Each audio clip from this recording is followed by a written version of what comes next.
in social situations, such as in a mother when she hears her infant cry, when we observe others whom we love experiencing pain, and even when we are being deceived.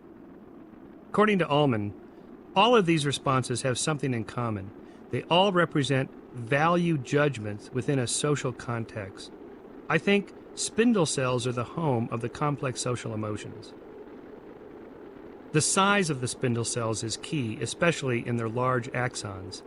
Neural axons carry signals to other neurons, and the larger the axons, the faster the signal, and speed is the key to rapid cognition in social situations. In other words, our emotions are guiding our decisions and doing so in the blink of an emotional moment. This feels right or this feels wrong. This fits my model of moral emotions. As Ullman noted, the main thing spindle cells do is to adjust your behavior in a rapid real-time interaction in a complex social environment. It is so simple that I think it is entirely reasonable that it could be performed by about 100,000 neurons. And spindle cells feature receptors for the neurotransmitters serotonin, dopamine, and vasopressin associated with reward value, bonding, and love. Thus, Ullman suggests that spindle cells evolved sometime in the past 10 million years, presumably before the ape-human split some 6 to 7 million years ago. The final step in establishing a deep evolutionary basis for our moral emotions is to identify the underlying neural architecture that generates behaviors and feelings involved in acting moral. We now have that foundation in the form of mirror neurons, specialized neurons that mirror the action of others and thus are directly involved in imitation, anticipation, and empathy, all key ingredients in the evolution of the moral emotions. In the late 1980s and early 1990s, the Italian neuroscientist Giacomo Rizzolatti and his colleagues at the University of Parma discovered mirror neurons serendipitously when they were recording activity of a single neuron in the ventral premotor cortex of macaque monkeys. Poking hair-thin electrodes into individual neurons allows neuroscientists to monitor the rate and pattern of single-cell activity, and in this case, the action from the monkey's F5 neurons spiked whenever it reached for a peanut placed in front of it in the experimental apparatus. The serendipity came when one of the experimenters reached in and grabbed one of the peanuts, and the same neurons in the monkey's brain fired. Monkey's do was the same as monkey see. The motor neurons were mirroring the motor activity of others, hence they became known as mirror neurons. As Rizzolatti recalled, we were lucky because there was no way to know such neurons existed, but we were in the right area to find them. Neuroscientists throughout the 1990s scrambled to learn more about mirror neurons, finding them in other parts of the brain, such as the inferior frontal and inferior parietal regions of the brain, and not only in monkeys, but in humans as well. Since research ethics committees generally frown upon open brain research on human subjects, individual mirror neurons have not been monitored in people, but employing the next best technology, fMRI. UCLA neuroscientist Marco Iacobini and his colleagues imaged the brains of subjects as they watched people make finger movements and then imitated those same finger movements, discovering that the same areas of the frontal cortex and parietal lobes in both conditions were active. The purpose of mirror neurons and why they would have evolved is a subject of controversy. Rizzolatti's original thesis, that mirror neurons are just motor neurons responding to seeing as well as doing, is uncontroversial and makes sense. When you see an action, it is recorded on your visual cortex, but to more deeply understand what the act means in terms of its consequences, the observation must be linked to the motor system of the brain so that there is an internal check with the external world. With this basic neural network in place, higher-order functions can be layered onto it, such as imitation. In order to imitate someone's actions, you need both a visual memory of how the action looks and a motor memory of how the action feels when implemented, and there is now considerable research linking the mirror neural network to imitation learning. Being able to imitate others, however, can go much deeper than the mere repetition of their actions. Actions have intentions, and so mirror neurons have also been implicated in what is called theory of mind, or the ability to understand that others have beliefs, desires, and intentions. A higher-order theory of mind allows one to realize that others' intentions may be the same or different from your own. This is sometimes called mind reading, or the process of inferring the intentions of others by projecting yourself into their minds and imagining how you would feel. A still higher level theory of mind means that you understand that others also have a theory of mind, and that you know that they know that you know they have a theory of mind. Here we may find ourselves in an intentional loop, not unlike a bit from the 1950s television series The Honeymooners, in which Jackie Gleason tells Art Carney, "You know that I know that you know that I know." But how does theory of mind reading actually operate in the brain? In a review of the research on what brain scans have revealed about the location of theory of mind, Glasgow University neuroscientists Helen Gallagher and Christopher Frith conclude that there are 3 areas consistently activated whenever theory of mind is needed: the anterior parcingulate cortex, the superior temporal sulci, and the temporal poles bilaterally. The first 2 brain structures are involved in processing explicit behavioral information, such as the perception of intentional behavior on the part of other organisms. For example, such as, "The last time I saw a wolf, it tried to eat me." All 3 of these structures are necessary for theory of mind, and Gallagher and Frith go so far as to postulate that the anterior cingulate cortex, located just behind your forehead, is the seat of the theory of mind mechanism. Theory of mind is a high-road automatic system that kicks in for specified activities involving other people, particularly in social situations. It most likely evolved out of a number of pre-existing neural networks used for other related activities, such as the ability to distinguish between animate and inanimate objects, to hold the attention of another through eye gaze, the ability to distinguish the action of self and others, and the ability to represent actions that are goal-directed. All of these functions are basic to survival in any social mammal, and thus theory of mind is most likely an exaptation, a feature co-opted for a different purpose from the one for which it was originally evolved. A number of specific brain scan studies support this idea. In one 1998 fMRI experiment, for example, people were shown 2 different hand actions, one without a context and one with a context that revealed the intention of the action. The latter scene activated the subject's mirror neuron network, revealing where theory of mind. In 5, a very clever experiment was conducted in which monkeys watched a person either grasp an object and place it in a cup, or grasp an apple and bring it to its mouth. Similar action, different intention. Recording 41 individual mirror, but these were silent when observing the grasping to place motion. Yet 4 other mirror neurons were active for the opposite condition.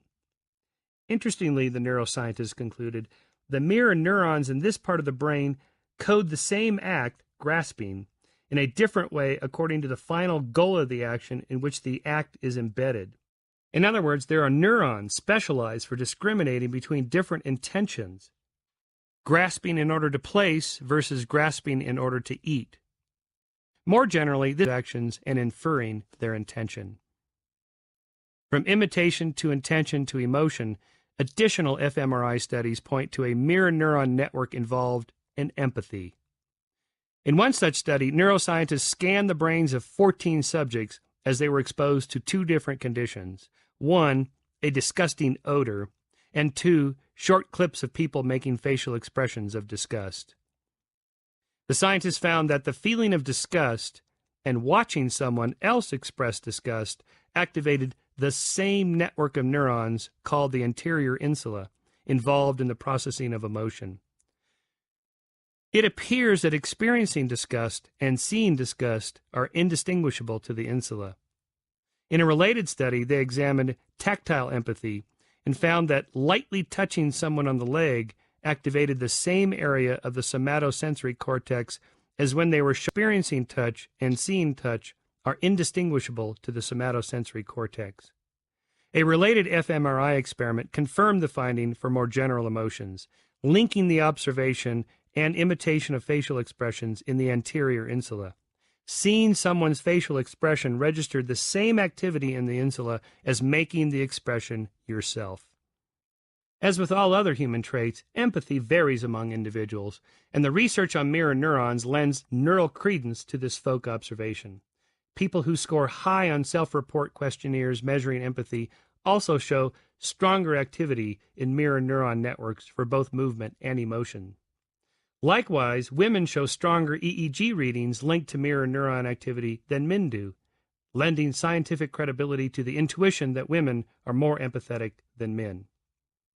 As for more literal meaning of empathy, research on observed versus felt pain, particularly when the pain was imposed on someone who is loved by the observer, activated the same brain circuitry. Empathy has its own brain network. Adam Smith would not have been surprised.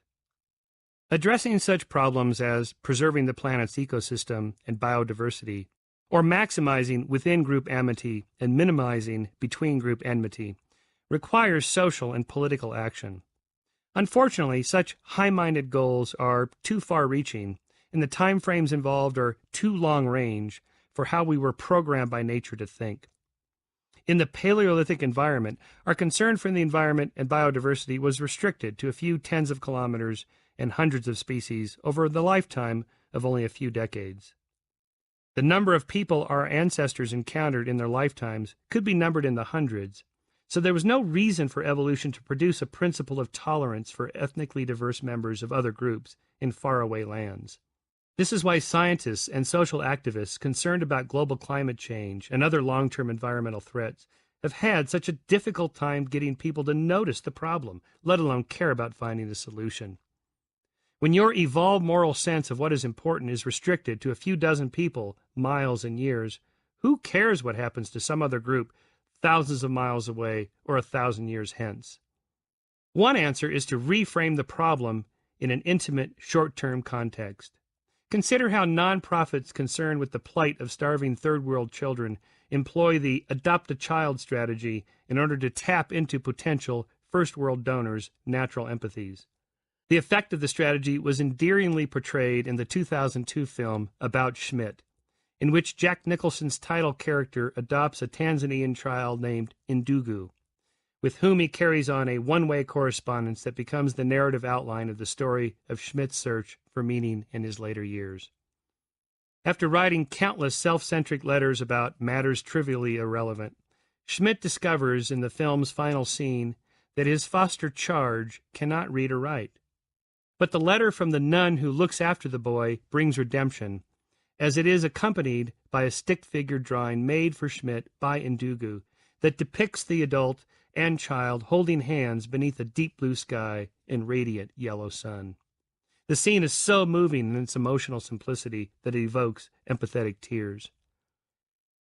By touching one small child worlds away, a child with a name and a face and a visual acknowledgement for a small but significant act of kindness, Schmidt's life became meaningful. Call it the Indugu effect. We care more about one named child with a face than we do about tens of thousands of nameless and faceless children. In the modern world, it is an irrational moral calculation. Rational economic man should care more for the many than the one.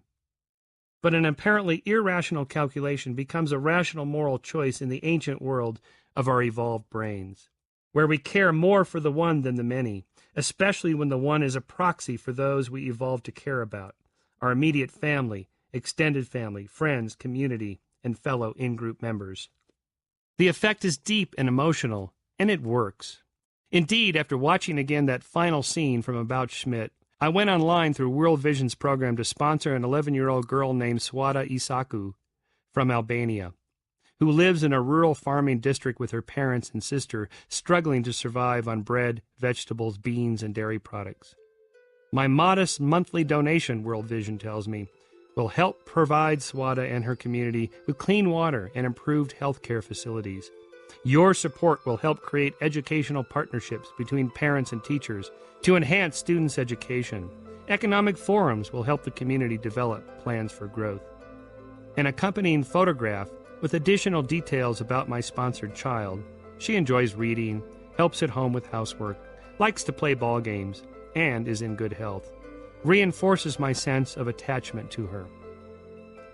A subsequent search on Google Earth promptly carried me through cyberspace to Swada's village, pulling on the heartstrings of my brain's dopamine reward centers, igniting my middle land propensity to connect to those near me, transforming a total stranger into honorary family through the power of markets, minds, and morals.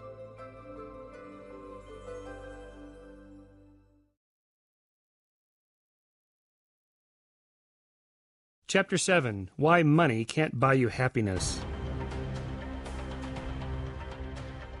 In the 1979 Cycling Coom coming-of-age film Breaking Away, the Bloomington, Indiana small-town recent high school grad Dave Stoller shaves his legs, drafts his Colnago bike behind 18-wheel trucks, and dreams of someday racing against the Italian pros.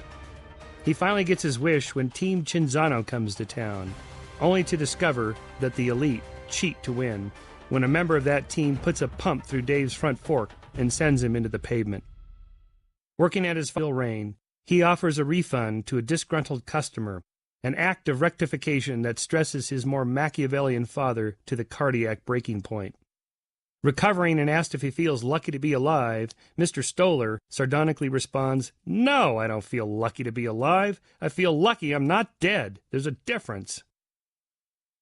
Well, rationally speaking, there is no difference between being alive and not being dead, but emotionally speaking, there is. Science can now tell us what that difference is.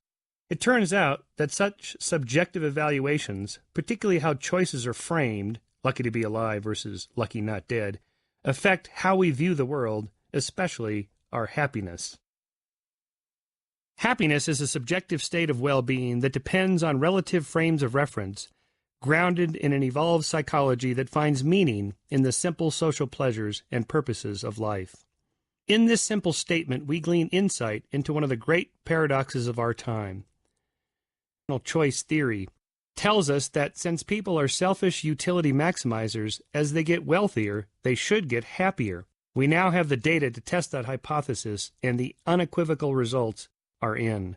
The hypothesis is false. People are no happier today than they were in 1950, despite the fact that by almost any imaginable material measure, life is better today than it was then.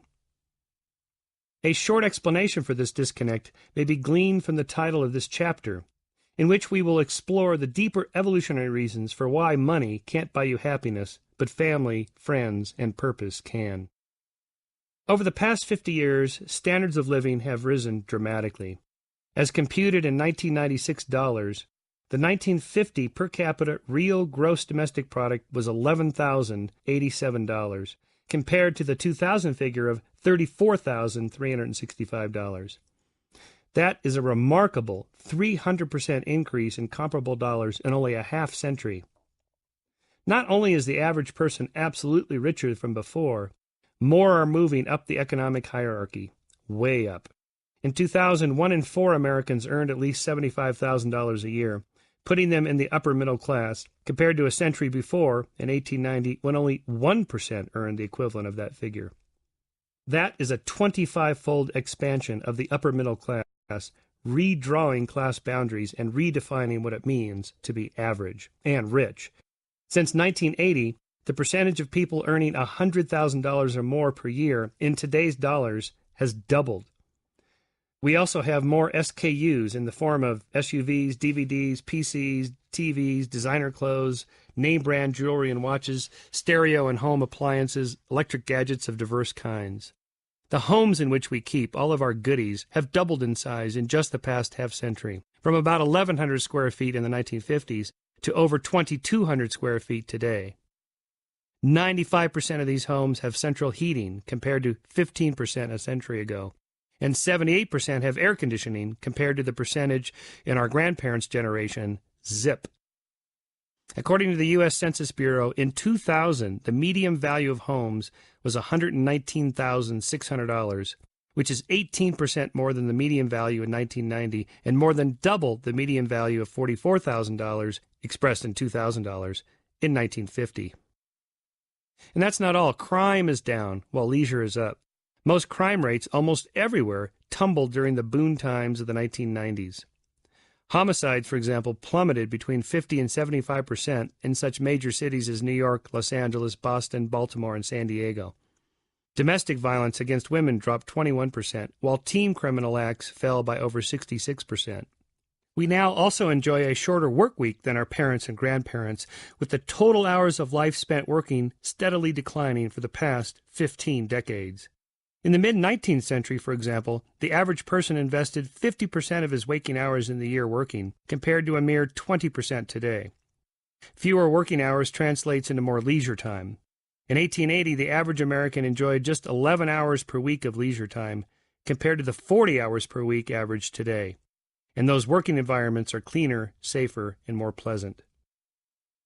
Given these facts and many more quantitative measures, it would be perfectly sane to decline a trip in a time machine to any point in the past if you actually had to live out your life there, which by comparison would be, pace Thomas Hobbes, nasty, brutish, and short.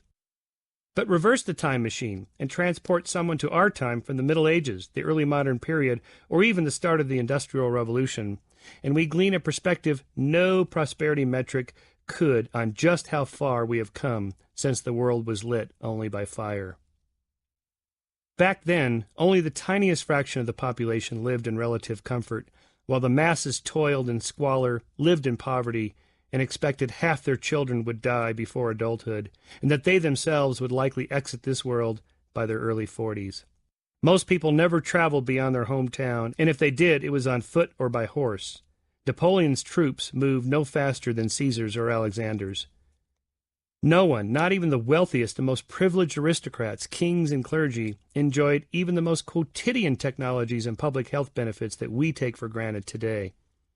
What would the average Adelaide or Anselm then make of the average Ashley or Allen today, hurtling through the atmosphere at 400 miles per hour in a metal tube, crossing an entire continent in a few hours while listening to a Mozart concerto or a Shakespeare play on a wafer-thin pocket-sized box through concert hall quality speakers the size of an ear canal, while riding on a portable laptop computer powered by rechargeable batteries and talking to someone thousands of miles away on another wafer-thin pocket-sized box from 35,000 feet above the ground.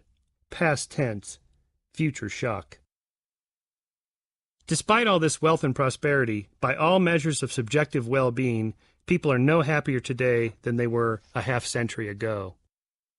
This has been called the American paradox, the progress paradox, and the paradox of choice.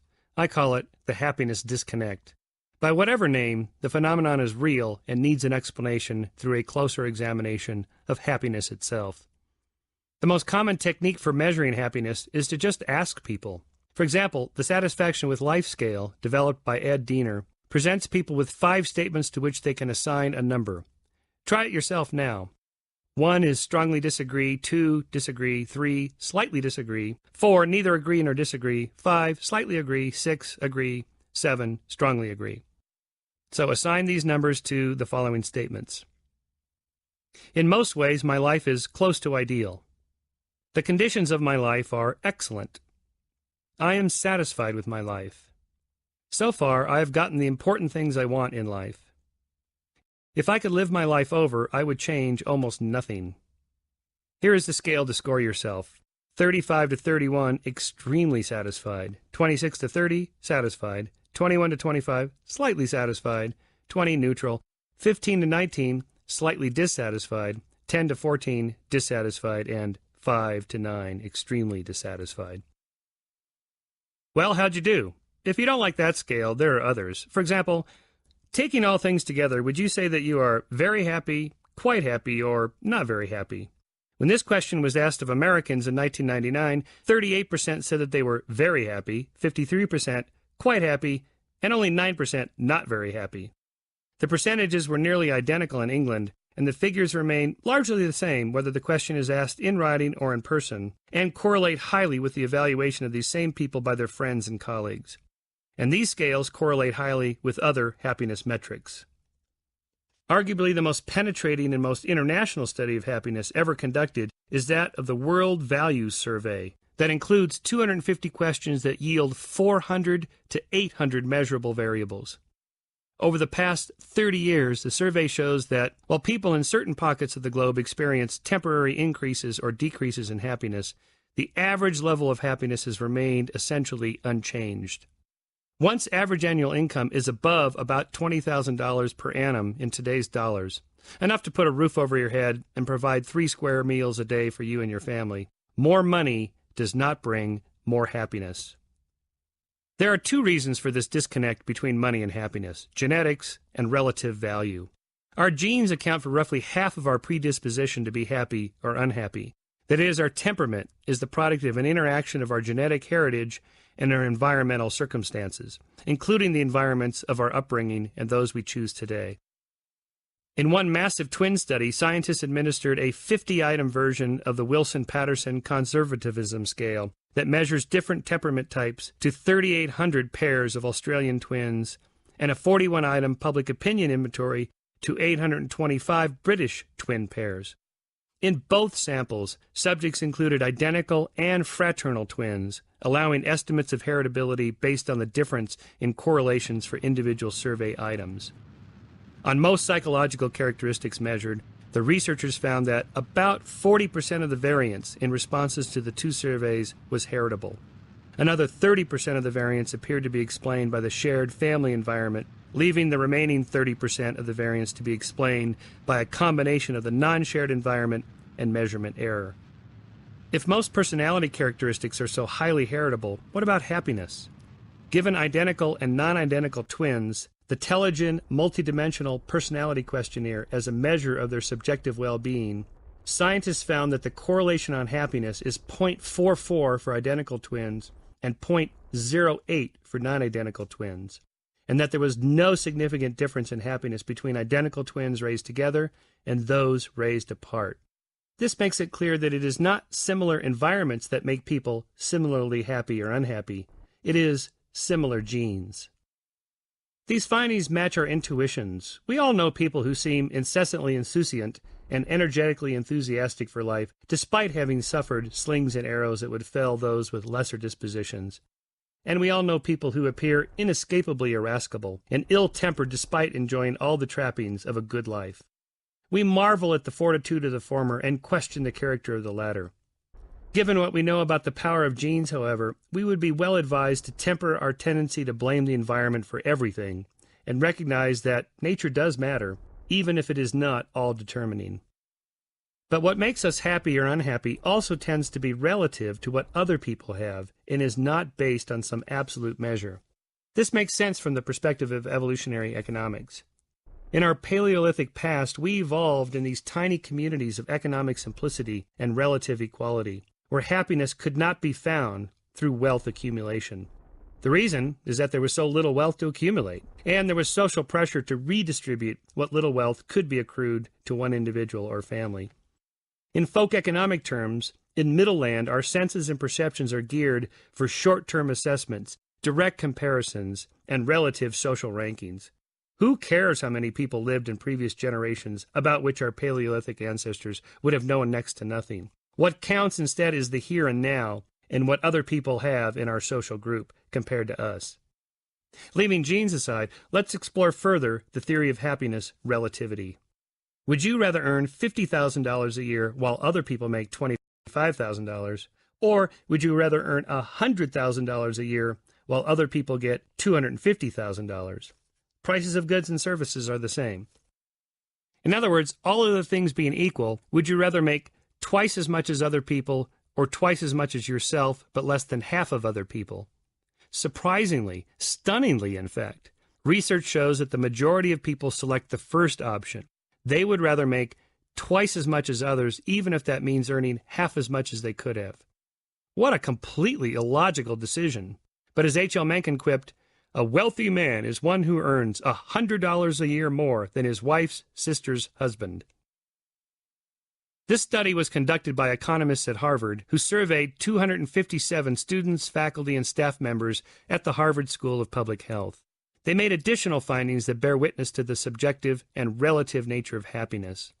For example, when survey takers were asked if they would prefer to be the best-looking person in a community in which no one was particularly attractive, or absolutely hot in a land of tens, people preferred the higher relative ranking even if it meant being absolutely less attractive. Likewise, most people preferred relative values when they were asked whether they wanted more education on an absolute level or less education, but more than others, and whether they would prefer that their child be absolutely smart among a sea of brilliant kids or just relatively smart among a crowd of dunces. In a broader and more representative sample of 700 randomly selected people ranging in age from 18 to 66 in Sweden, researchers from Gutenberg University found that the perceived value of income and cars is highly positional and depends on what others have in the society, whereas leisure time and car safety were less positional and more absolute. Wealth is even positionally relative to yourself and what you are accustomed to having. In another study, people were asked, what after-tax income for your family would you consider to be very bad, bad, insufficient, sufficient, good, and very good? There was a strong positive correlation between income and perceived income need. The rich felt that they needed more income than the poor, to the tune of 40 cents on the dollar. That is, for every dollar increase in actual income, there was an increase in 40 cents in required income. So even though it is true that getting a raise this year makes you temporarily happy, next year you will need to have a new standard of need that is 40% higher that must be reached in order for you to feel the same level of satisfaction with your income. How frustrating! This is why economists call this effect the hedonic treadmill, a never-ending chase for a never-to-be-reached goal. What these studies and others show is that when it comes to money, neither utility nor logic prevails. Another way to express the finding that people are willing to earn absolutely less if they can make relatively more is that we are willing to pay a price for relative rank and status, which is traded in a different form of currency, social capital. The economist Richard Thaler discovered a related irrationality he recalls regret aversion, and he tested it by presenting people with a choice of being either Mr. A or Mr. B in the following scenario. Mr. A is waiting in line at a movie theater. When he gets to the ticket window, he is told that as the 100,000th customer of the theater, he's just won $100. Mr. B is waiting in line at a different theater. The man in front of him wins $1,000 for being the 1,000,000th customer of the theater. Mr. B wins $150. Amazingly, most people said that they would prefer to be Mr. A. They were willing to forego $50 in order to alleviate the feeling of regret that comes with not winning the $1,000. That is, they are willing to pay $50 for regret therapy. That's weird. One solution to the happiness disconnect is to quit pursuing money as a means of attaining happiness. Harvard psychologist Daniel Gilbert offers a different solution to finding happiness. Rather than proactively seek happiness, stumble upon it.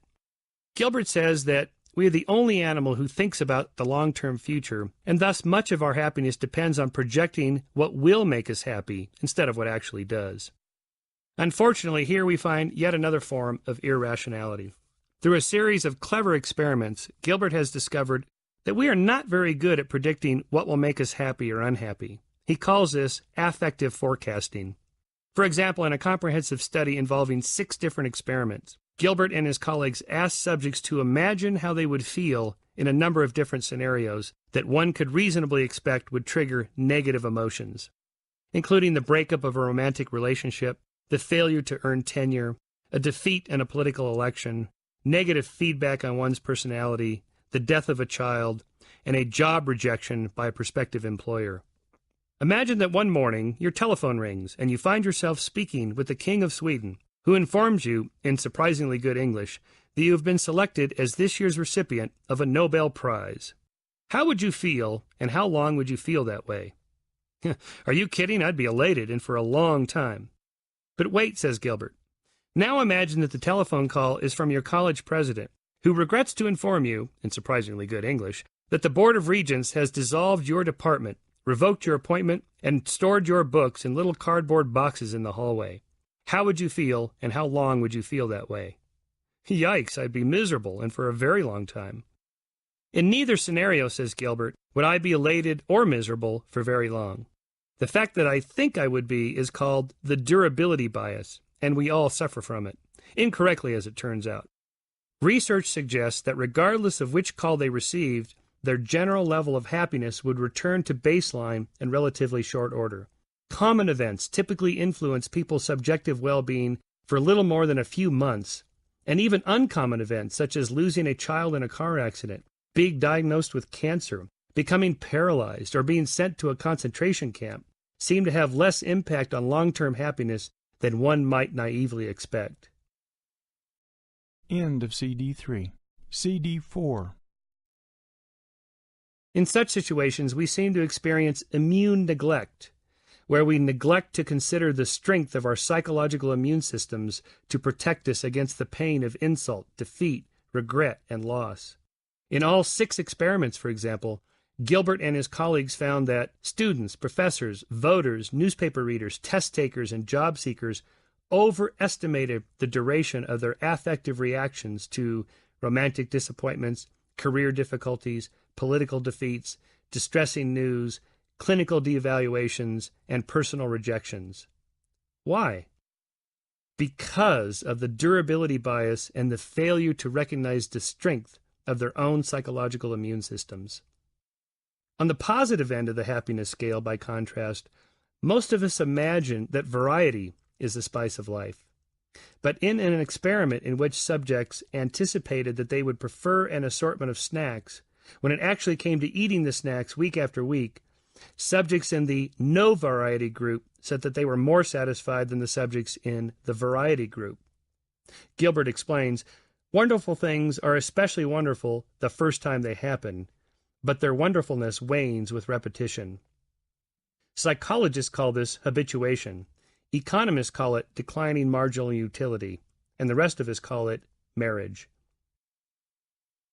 The standards set for us by modern society distort our perceptions about what will actually bring us satisfaction, because we evolved in an environment radically different from the one in which we now live.